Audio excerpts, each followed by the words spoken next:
Hi there YouTube friends, welcome back to another episode of Auntie A's Kitchen. My name's Amanda and I love sharing with people simple and delicious recipes that you can cook here in South Korea using South Korean ingredients. If you're a new subscriber this week, hi there, 안녕하세요, welcome to everybody wherever you are watching. I hope you're having a great week. I had a wonderful morning this morning. I was able to get out of the house extra early and go for a long cycle ride. The sun was shining and there were no people around. It was a perfect way to start the day. And talking of perfect starts, I would like to today give you a delicious and simple recipe to kickstart this weekend. As the thumbnail suggests, almond butter and jam French toast. Now don't panic if you don't have any almond butter, then you could substitute it for peanut butter. But if you've never made your own almond butter, may I recommend you check out one of my previous recipes and I show you a very simple way of making homemade almond butter. Once you've tasted almond butter, you won't want to go back to eating peanut butter. And the combination of the almond butter with the jam just elevate this French toast. Recently, I had some American friends staying with me for the weekend. I made them this breakfast. They absolutely loved it. So I thought I would then share this recipe with you. But please don't take my word for it. Make this for your family and your friends. And don't forget to drop me a comment once you have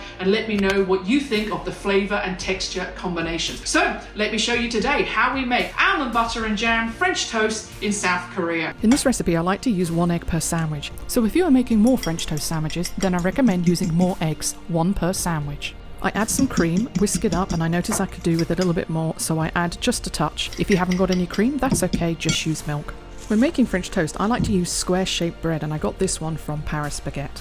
On my first slice of bread, I put a generous serving of strawberry jam. If you haven't got any strawberry jam, raspberry jam also works very well. On my second piece of bread, I put some homemade almond butter. I'll leave a link in the description below for a recipe so that you can make your own. If you don't have almond butter, don't worry, just use peanut butter. What's great about using the almond butter is it's not as sweet and its nutty taste goes really well with the jam. I place my sandwich into the egg and cream and make sure that it soaks up all of the mixture. I don't want to leave it in too long though because I don't want it going soggy. If I was making a traditional French toast, then I would make it in a different way. In the description below, I'll leave a link for a recipe. The final thing to finish off today's French toast sandwich is a light sprinkling of cinnamon.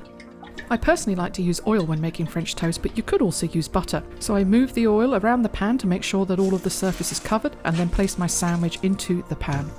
I leave it on each side for about 30 seconds before flipping it over. I not only want to make sure that that egg that is soaked into the sandwich is cooked right the way through, but I want to make sure that that outside has a crispy texture.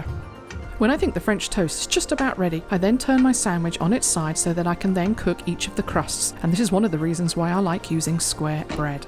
Then one final cook on each side, and then my French toast sandwich is ready to serve up. The perfect combination of texture and flavours make this sandwich delicious, and as you've seen today, it's effortless to make. French toast is best served when it's hot, so the last thing to do is to cut it up and plate it.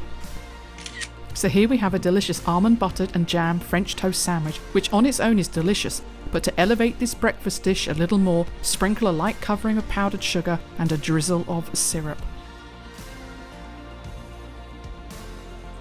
Thanks for watching today. If you have not already, may I ask that you don't forget to hit the like button and subscribe so that you don't miss out when I post more delicious and simple recipes on YouTube. And if you have any recipes you'd like to see me make, drop me a message below. Please take this recipe and have fun making it this weekend. I hope you have a safe and a great week, and I look forward to seeing you in the next episode. God bless. Chopokam nara.